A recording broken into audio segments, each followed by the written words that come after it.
Hi, I filled a form online. My name is Heather Overstreet. I own Top Dog USA out of Boonville, Missouri. It is a dog boarding, grooming, and daycare facility. I am 24 years old. I started Top Dog when I was 16. Though I have had the business for 8 years, I did not acquire a property and employees until I was 22 years old. You might be thinking to yourself, wow, she started her business at 16. And I hope your thoughts follow up with, she must have started from nothing and built her way up to where she is now. If that is your thought pattern, I reckon you're thinking in the right direction. Allow me to further elaborate. When I was 16, I did not have bills to pay. I may have bought my own car and paid for gas, but I had a roof over my head, and my parents cared for me as parents should do for their teenagers. There is a difference between an entry-level job and a living wage job, whether you're starting a business or working for one. I started at $7 an hour. Today, I actively hire teenagers and college students to care for my clients' dogs. Being that I started my career so young is one of the many reasons I take these issues like minimum wage so seriously.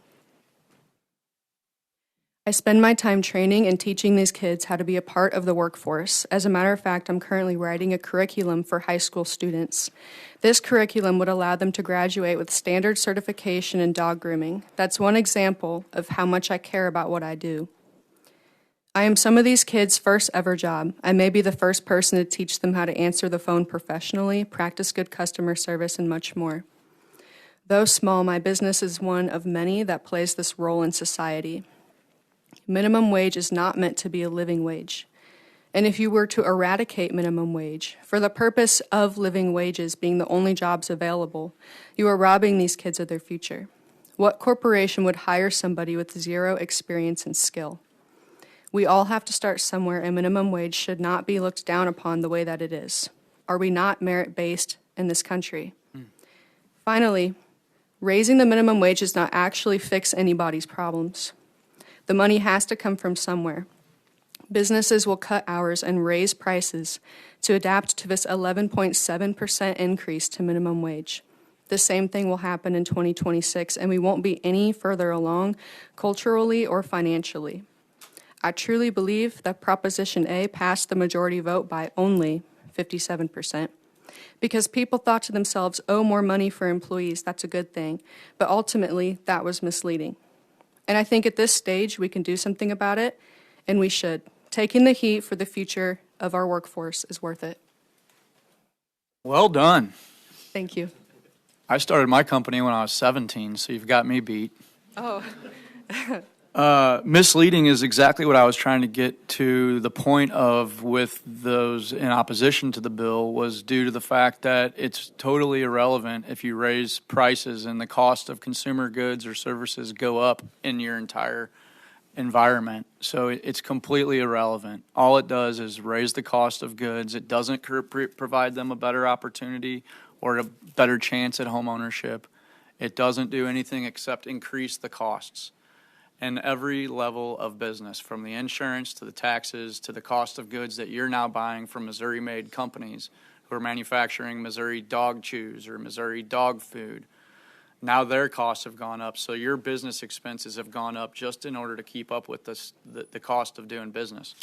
The 10% increase you had mentioned is 3-4 times 5 times the increase of inflation. Inflation's targeted goal is 2%, so we're talking about a 10% increase over time. And then the paid sick stuff, I've already talked about that, but, you know, congratulations on not only starting your business at 16, sounds like you've expanded to own your own stuff, real estate, and you've stayed in business. And now not only that, you know, when I was 17 or 24 or 22, however old, I was not here at the Capitol testifying in opposition or supportive of any bills. So I think you're years above, beyond where I was at that age. Congratulations. Thank you. Representative Thank you, Mr. Chair. I'll echo those comments. No, with all the public and professional testimony we've heard over many years here, it was very impressive. Someone your age, in all honesty. Thank you. There's only a handful of people under the age of 50 that have ever done what you just did. So anyway, congratulations on that. I'll push back just a little bit. I don't think there is, no one that's in support of the increased minimum wage, they're not saying that that's a living wage. I mean, I think it's easy to do the math and say a living wage in Missouri today is probably, I'm going to go with $35 an hour, is a living wage. But there's a big difference there, and it's just part of it. When you had said about the 11% increase to your business, and I know we talk about inflationary factors, and I too started my first company at 19, so I'm the old man. It's still in business to this day, and I'm 65. That being said, when you have great employees, it's great that you're teaching them. It was very impressive. You said you're helping these kids at 24. I love that anybody that says you're helping the kids. That just was a great part of your testimony.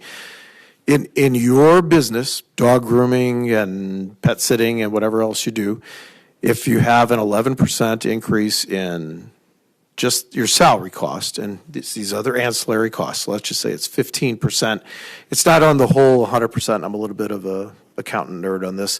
Is it possible in your industry to raise your prices to your dog clients by, let's just say, 15%?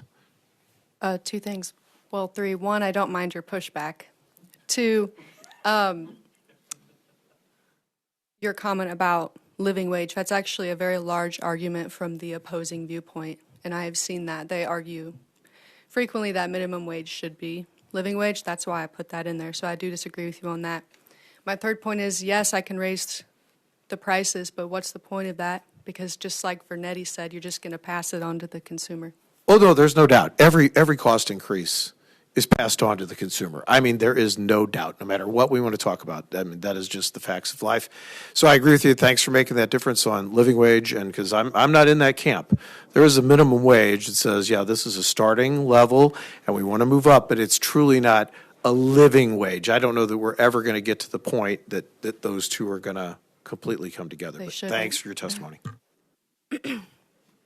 Anyone else? Representative Kimball, you got anything? No, thank you, Mr. Chairman. Appreciate it.